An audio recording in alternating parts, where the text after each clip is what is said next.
Welcome to United We Spay, the show dedicated to promoting affordable spay-neuter services nationwide. Each episode delves into the heart of the movement, sharing inspiring stories and driving positive change. Our goal is to raise awareness, educate, and empower, addressing overpopulation's root causes to ensure every animal has a chance for a better life. Hosted by Stacy LeBaron and the United Spay Alliance team, we're on a mission to change lives. Fed up with the fixation on symptoms in the animal welfare conversation, it's time to change the narrative. Join us on United We Spay, where we make a difference by spreading knowledge and building a compassionate world for animals. Let's put prevention first and spotlight spay-neuter in the animal welfare space. You are listening to United We Spay, a podcast from the United Spay Alliance. The United Spay Alliance works to promote accessible, affordable, and timely spay-neuter services. Because an ounce of prevention today can prevent untold suffering tomorrow. Spay-neuter. It's public health for pets. I am Stacy LeBaron, United Spay Alliance board member and host of the show. And today on United We Spay, we have two wonderful guests with us today. We have Kit Doherty, who holds a bachelor's degree in international studies and a master's in public administration. She has dedicated her career to public service and has spent 20 years volunteering in the trenches of Northern California shelters, witnessing firsthand the endless flow of homeless animals into what too often remain high security prisons, ill-equipped to attend to the needs of sentient beings who land there. She founded PAC, Partners in Animal Care and Compassion, to support shelters in evolving, specifically through implementing the modern best practice Dogs Playing for Life playgroup model and to reignite the conversation around community-based spay-neuter. She's working with like-hearted individuals and organizations to establish a long overdue California spay-neuter fund to address the tragedy of homeless animal overpopulation and its devastating results. She has a passion for the well-being of animals in the public's care. We also have Judie Mancuso. Judie is the founder, CEO, and president of Social Compassion in Legislation. Under her direction, SCIL has spearheaded 60 state bills, including 22 that have been signed into state law. She has also successfully led organized opposition against some of the world's largest special interest groups to stop harmful and exploitive legislation that would negatively impact animals. Since SCIL was founded in 2007. Judie has been recognized for her fierce advocacy and tireless efforts to protect animals. In 2019, Judie was named as one of the most influential people in Orange County.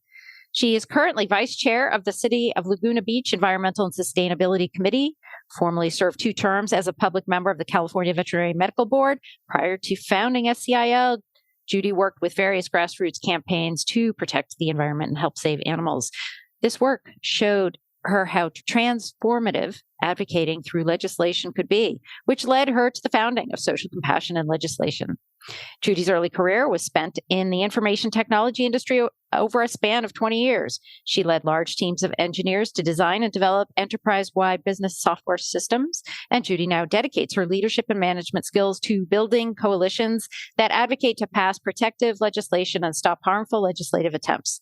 She lives in Laguna Beach, California, where she resides with her rescued cats and dogs, and no numbers were given. So, Judie, welcome to the show. Thank you. Thanks for having me. And Kit, I'd like to welcome you to the show also. Yeah, thank you. Very happy to be here. So, Kit, I'm going to open up the conversation with you first and foremost. So why are you so passionate about this topic around spay-neuter? Well, as you said in my bio, I've spent 20 years in the shelters, in the trenches, just watching that endless flow of unplanned, unwanted animals, and it just doesn't stop. And we have, peaks and troughs, good times, bad times, but it is persistent. It's nonstop. And I have so many conversations with fellow volunteers mainly about why is this still going on when there is such, in the grand scheme of things, a relatively easy, effective, tried and true solution in spay-neuter.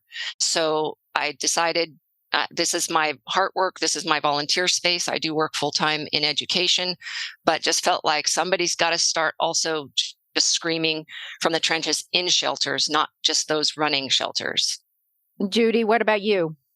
Well, back in the late 80s, I rescued my first little stray cat and realized that there was a pet overpopulation problem, but I didn't really know the extent of it until a neighbor of mine did. She was on TV. This is in Hollywood, California, and she did a TV episode on the pet overpopulation problem.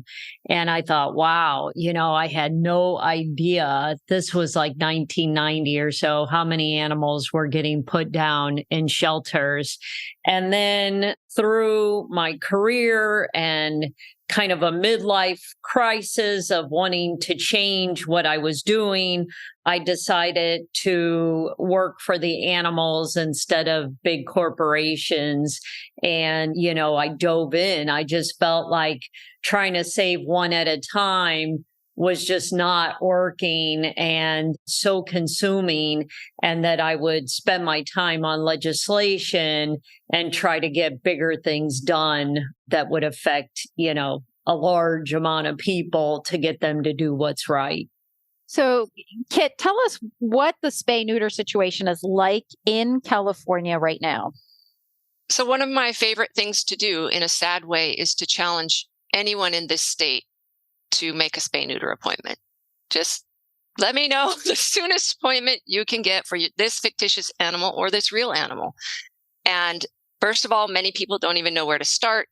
They start with their shelter. They often go through, and I myself have done this, a very long and very confusing voicemail trail of press 1, press 3, press 6 to reach no one, only to be told either there is a 6-month waiting period or there are no appointments at all, and to call back.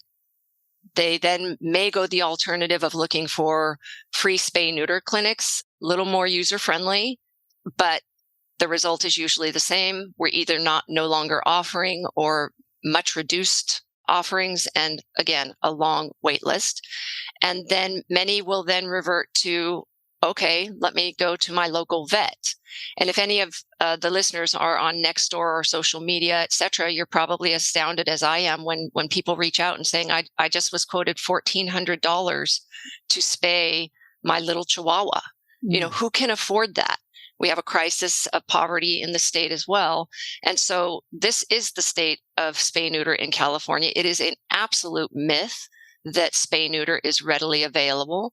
And the general community seems to think it is. And there's a fallback to shaming communities of color, those living in poverty, for not spaying and neutering their animals. And that's why we have this overpopulation problem, when in fact, the problem is the state is unwilling to date to invest in community spay-neuter. And relatively speaking, it is very inexpensive when you compare it to what we pay to operate these shelters where we are killing animals in droves. So, Judie, you've been in California for a while. Were we making headway on this issue before 2019? Or, Yes. Was there a time where we were actually successful in California, or not successful, but maybe getting there, at least some baby steps moving forward? And have we taken steps backwards? What's your perspective? Yes. When I first started talking to folks at the Capitol and trying to get to the bottom of how many animals are we actually bringing into our shelters and how many are we euthanizing, in 2006, I found out that our state veterinarian at the time got this rabies reporting data that was sent to him, and it had these categories on it from the shelters. So now, just to put it in perspective, California has about 40 million people in it, which is bigger than some countries, and certainly bigger than any other state. So, in the 4th or 5th largest economy in the world, depending on what day of the week, it seems to fluctuate. So, at the time, the data showed that we were bringing in about 985,000 dogs and cats into our shelters, and we were killing over half, over 500,000. And of those animals, it was mostly cats, but dogs were getting it too. So that was the baseline, right, that we started with. And from there, I did a spay and neuter bill in 2007, and this asked that if you're not a bona fide breeder, and that we specified what would a breeder, that if they were good and abiding by the law, what would they look like, that you have to spay and neuter, right? So we got major pushback on that bill. The dog breeders came out of the woodwork, the NRA, the cattlemen, the Farm Bureau, all of them joined forces to be against this spay and neuter bill, which was shocking to me. But since then, I've learned why this special interest joins together. And then what we heard in the offices were, well, if you're forcing people to spay and neuter and they don't have the money for it, then what are you going to do? And at the time, the answer was, well, there's spay and neuter facilities as far as low cost, no cost. But, at the end of the day, the noise that was generated from it was so large that we couldn't get the bill passed. So then what I decided to do to answer this, what do you do about people who can't afford it, is I worked for many years to get what's called the pet lover's license plate on the road. And that is where people go to the DMV and they can say, I want this specialty license plate, and $40 from every plate goes to spay and neuter. Because if the government wasn't willing to put their money towards it at a state level, I felt we needed a sustainable funding mechanism that was voluntary, right? So it took many, many years through all the bureaucracy, and I won't bore you with all those details, but we finally got it on the road. And, it gives about $500,000 to spay and neuter every year. But that is a drop in the bucket. It's something. It was zero before that, but it's a drop in the bucket. So our numbers have come down because of our campaigns, because of people being more aware. But COVID set us really, really far back, and the veterinary shortage. We did a bill that kicked puppy mills out of pet shops, AB 485. And so no more puppy mills and pet shops. That was a huge help. We did a bill that mandates any animals coming into a shelter leave with a microchip so that we can get them back home if they find their way back into the shelter. So yes, we've done things that have improved things. We've raised awareness. But as Kit says, we need a lot of money to throw at this issue to get our arms around it. But COVID set us way back. Yeah, I actually remember I was part of the group that helped get the spay-neuter license plate in Massachusetts passed, which was back in around 2001, 2002, somewhere in that ballpark. And but I went to the State House with my now 27-year-old daughter. She was 18 months, about 2 years old at that time. And I'm swinging her around and everybody, every politician loves a little child, right? And so we were using her fully for the, she had her little kitty doll, her little kitty stuffed animal with her there. And we were using her as a way to try and bring forward, how important it is for her generation to be able to have access to care, for our pets. And I didn't know anything about One Health at that time, but it makes so much sense. Public health for pets, spay neuters, public health for pets. It's One Health. Our pets are part of our family. Why are we not including it with our other social service programs? It should be included. There are people who will go hungry and feed, the macaroni and cheese they get from the food shelf. They'll feed that to their cats instead. And so it's critically important, that we bring this forward on a grassroots level as well as on a political scale and a municipal scale. Kit, what are your thoughts? Well, I disagree with the notion that this is an expensive endeavor. PAC, we did the primary research, and we showed that in California, we are spending $412 million a year to fund our public shelters. We have roughly 153 in the state. That's $400 million per year. So annually, and it goes up. Cost of living goes up every year. So there is a very predictable increase every year. And the amount of that we invest in that ounce of prevention, Stacey, that you opened the call with, is something like an abysmal 5% of that in spay-neuter. And it's almost optional, so just fiscally, we are doing something that is incredibly fiscally irresponsible. And PAC has crunched the numbers. We based a white paper that we did on what 5 other states, Maine, Maryland, New Mexico, West Virginia, Delaware, what those 5 other states have done. And we've determined that in California, we need $30 million per year, minimum $30 million per year, to start to make some headway into this overpopulation problem. And I get so often, $30 million a year. Oh my gosh, we'll never do that. And I say, do you realize we're paying $400 million per year for the sheltering system that many of us think is highly flawed and could be much better? People don't know that.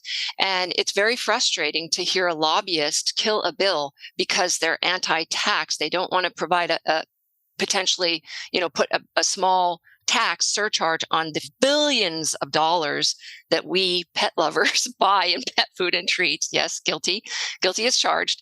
I drop a lot of cash there, but we don't want to do that. We don't want to apply that tax, but we're perfectly happy for every Californian who owns a home to shoulder this $400 million burden in our property taxes paying for these shelters with no prevention. So it's sort of just an understanding that you will pay for the death, you will pay for the killing, because we don't have, the will in this state to invest in prevention. It makes no sense to anybody. It passes no straight face test, but politically, politics don't work on logic. They certainly don't work on fiscal responsibility. They don't work on what is humane and what is compassionate.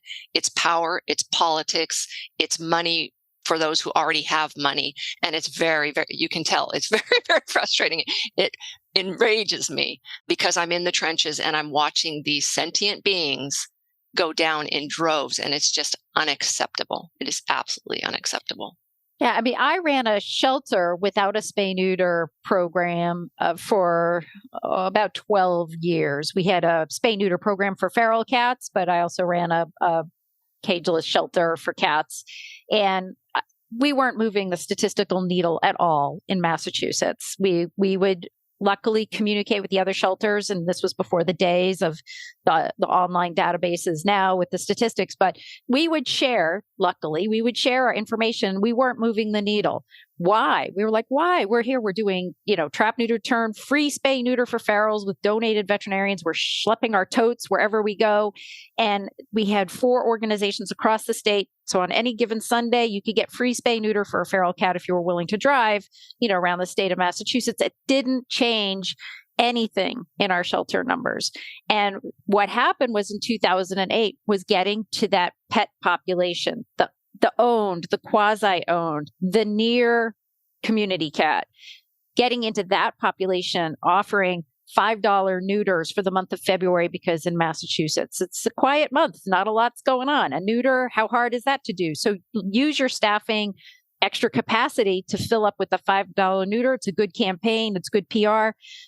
Do that. And so the statistical drops 30, 40, 60% into that spring after doing these spay-neuter events on their intakes of cats.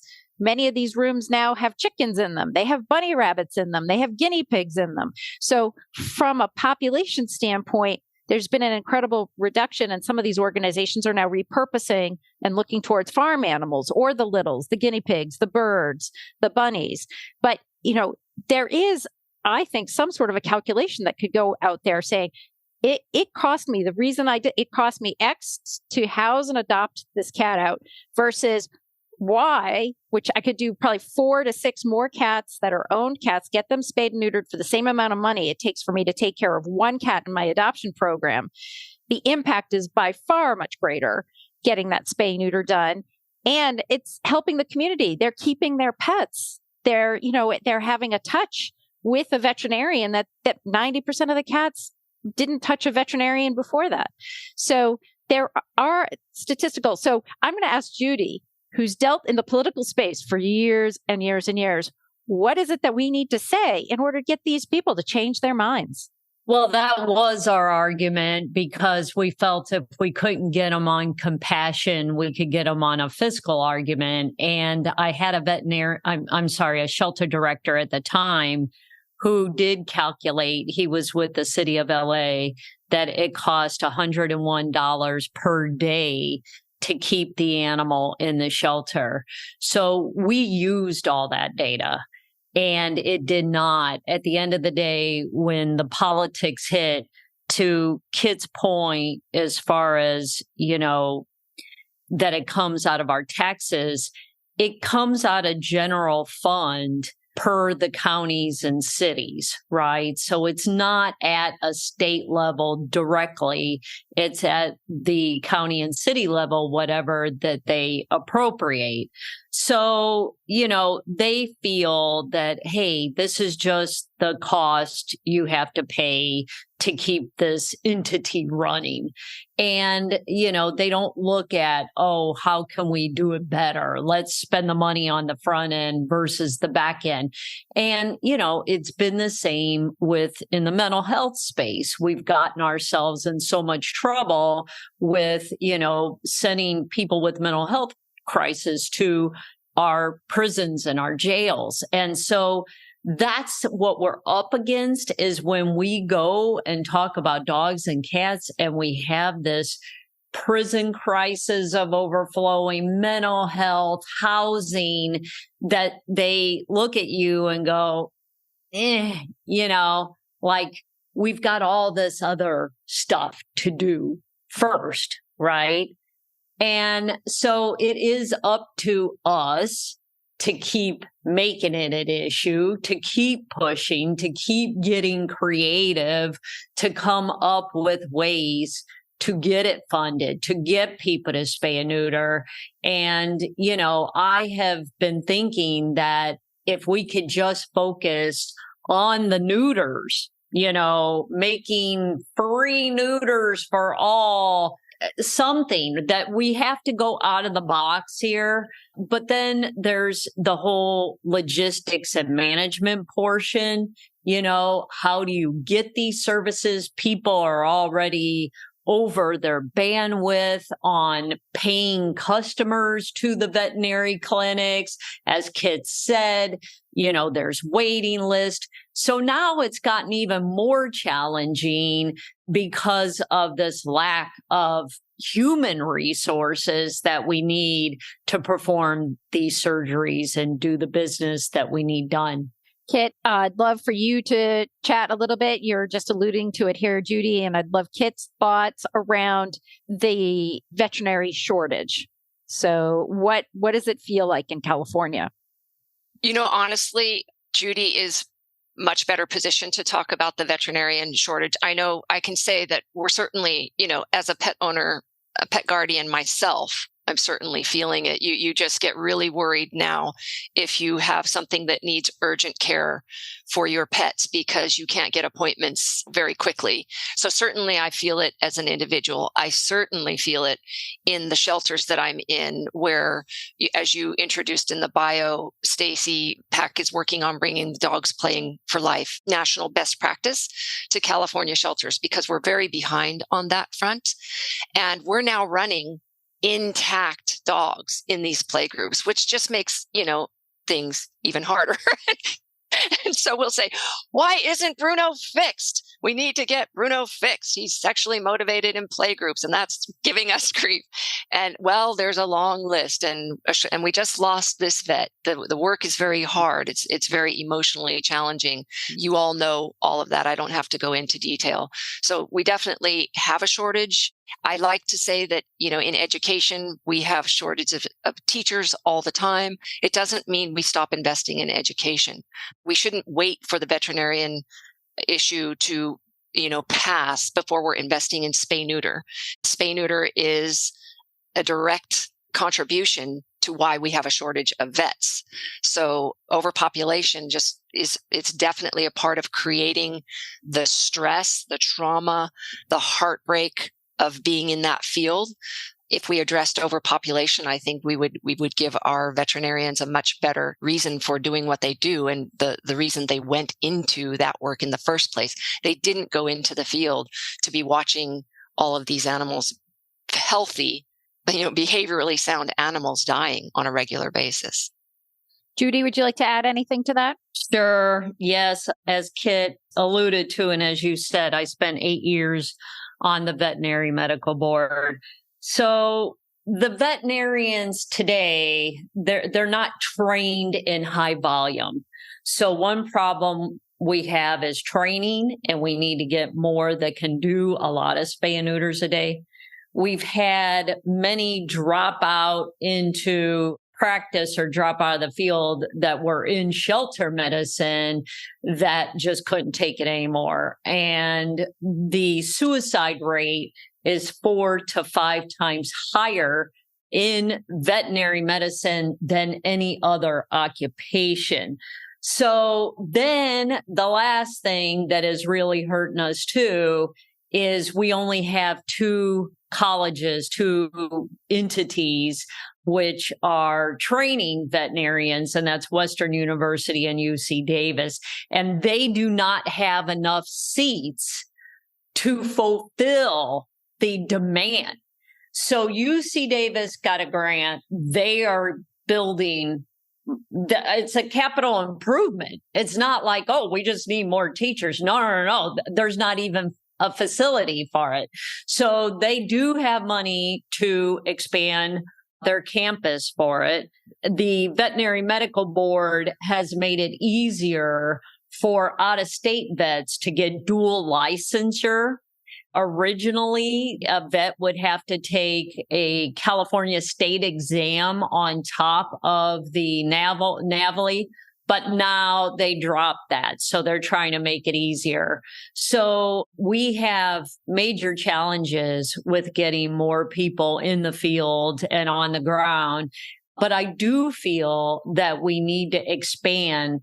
The second license we have is for an RVT, registered veterinary technician. And there has been attempts to expand their scope of practice that they could do some spay and neutering. And there's been major pushback from the vets on that, right? I think we're at a place now that we need to look into, and this is something that my group is going to, we are looking into to see if we could run a bill that would allow RVTs to neuter. And whether that's just neuter a cat, just neuter a dog, but if you've watched a cat neuter, you know that the hardest part is the anesthesia, and the cat neuter is nothing at all. So what I was thinking was maybe we could get funding for RVTs becoming, adding this to their license, and then get funding to do it, and maybe have some kind of, like I was saying, a free neuter for everyone in the state of California. I mean, we have to do something. We have to start somewhere here. We've got to go out of the box. And so this is an out of the box idea that has been on my mind that now we are diving and looking into. And in addition, there's also the administration of the rabies vaccine, which has also been traditionally needed to be provided by a veterinarian. And it could be provided by a supervising veterinarian, supervising a staff person administering that vaccine. And that may or may not happen depending on whatever each state's practice laws are. But in some states, it actually physically has to be the veterinarian doing the rabies vaccine. And that's really not a best use of their time. And I think that we are looking at efficiencies. I mean, the cost of veterinarians, rightfully so, there's a lot of student debt involved. They need to be paid at a higher level than they may have historically been paid. And our technicians certainly have been underpaid for years. But then we've got to use our staff efficiently and effectively.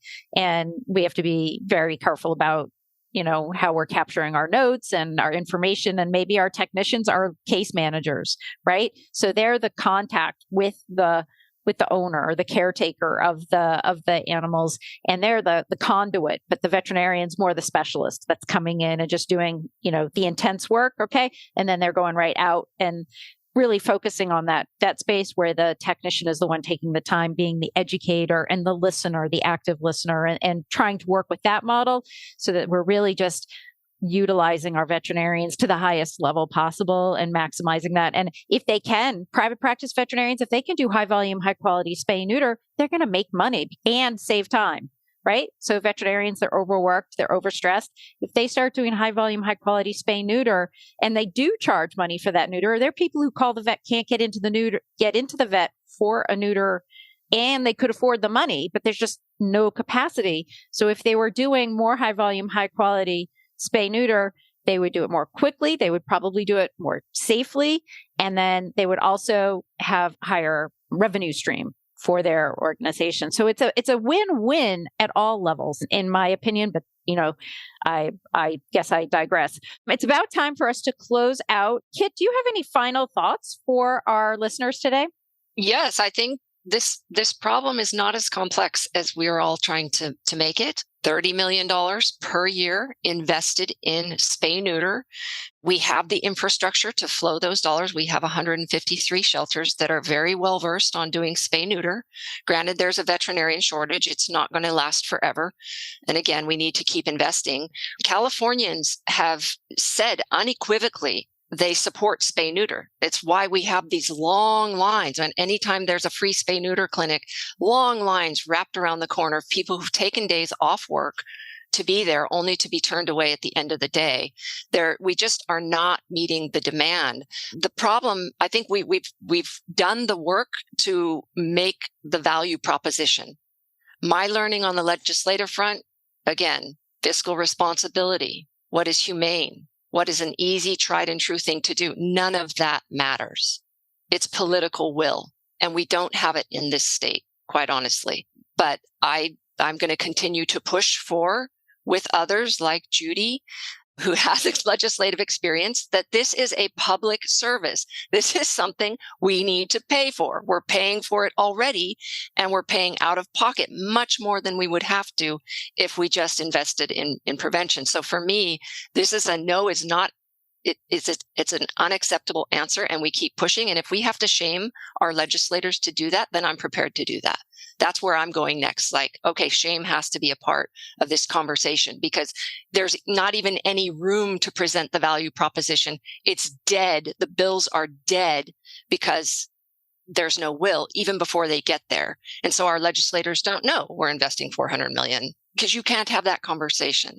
So yes, a California spay neuter fund, $30 million per year for at least 15 years, and we will solve this overpopulation problem. It's not that hard.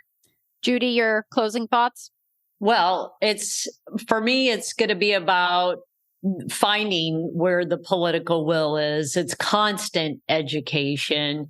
And we have a big new group of legislators that are more familiar with the issue, right? When I first started talking about spay and neuter back in 2007, people looked at me sideways. And at least we're not at that place. These younger legislators that are coming in, they have some feel for it. They've heard about it now. We've been educating for many, many years, so they do get it. A lot of them come from local government And so they heard about it. So now it's about presenting something, getting the governor on our side with a budget that is going to be palatable for everyone, and making sure that, we have the right folks on board, bipartisan from the start, and building a great big coalition, which Kit is going to help me do in her neck of the woods, and get something substantial done in 2024. And I'm very hopeful. Judie, if folks are interested in finding out more about your organization, how would they do that? So my website, it's kind of long, but it's socialcompassioninlegislation.org. That is our 501c4. We do have a 501c3, which is socialcompassion.org, that brings you into the site, where we still do some rescue and whatnot. But the C4 is the main one. And I need people to sign up for our newsletters so that they can help us to contact legislators, contact the governor. Even when people are from out of state, voices need to be heard, because what we do in California gets copied throughout not only the United States, but globally. One of the bills that we did has been now copied 11 times in 11 other states. Another one has been copied 9 times. So please come to the website, sign up for the newsletter, donate, help us when we ask to reach out, make phone calls, send emails. socialcompassioninlegislation.org. Thank you. And Kit, how would folks reach out to your organization? We are partnersinanimalcare.com. That's our website. We're Pack Rescue on Instagram and Facebook. And, just a parting thought, we have actually stopped asking our rescue friends to call your legislators, write a letter of support, sign this bill, because we have found it is meaningless. It doesn't mean a thing. So we've stopped doing that, because these are people who are already killing themselves anyway. They have houses full of animals. They are feeding baby kittens. They are hopeless. We did have them, attempt to have them sign and call. And it's not just one sign, this one call. You're supposed to call for every hearing. It's a mockery. It doesn't do anything.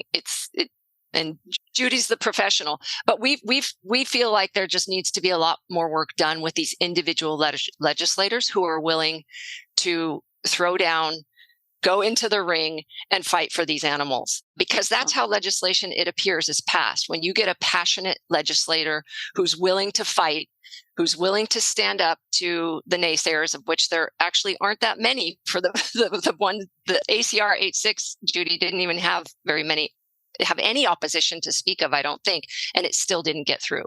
It was meant to pass a state of emergency. It will get through in January, so it's not that it's dead. And you cannot tell those people not to call. We need them. If you have a fighter in the legislature, they need those voices backing them up. Or else the other legislators say, well, who are we doing this for? So I definitely beg to differ with you on that one. Yeah, it's probably a whole different topic. But when you keep asking people to call, and then you say, oh, it went nowhere, and they ask why, and you can't give a reason why, do you think they're going to be inclined to call again? No. Yeah, and it actually makes them more hopeless. So I'm in the trenches with those folks, and they're like, don't ask me again. I need to save this life in front of me. If I thought it made a difference, I'd be willing to do it, but I haven't seen that in practice. So that's why I feel like in that sense, we need another way, because the old school way of asking people to jump through all these hoops, when it's really politics, it's really power, it's really money. Let's not waste folks' time showing up at these hearings. They're a part of the power. Sorry, Stacey, we're getting off on a totally different subject, but it's a really good one to be discussing. Yeah. I actually see this as a great topic for another show. Yeah, it could be. That would be a good show. It's a conversation that I have in other meetings with potential legislation in other states, and they were like, well, where's the best path to take for the greatest bang for our buck? So do we spend all of our effort this way, or do we go this way? And we have differing opinions. So I think it's a great topic for another show. But today I want to thank you both, for Judie and for Kit, for being here, for being guests on the show. I want to thank our listeners for tuning in and listening. If you like this episode, be sure to share and subscribe. We'll be releasing a new episode each month, digging into important conversations surrounding spay-neuter throughout the U.S. and around the world. For more resources about spay-neuter and learn more about our work at United Spay Alliance, that is United Spay, S-P-A-Y, alliance.org. Get in touch with us anytime by emailing at info@unitedspayalliance.org, and we'll catch you next time.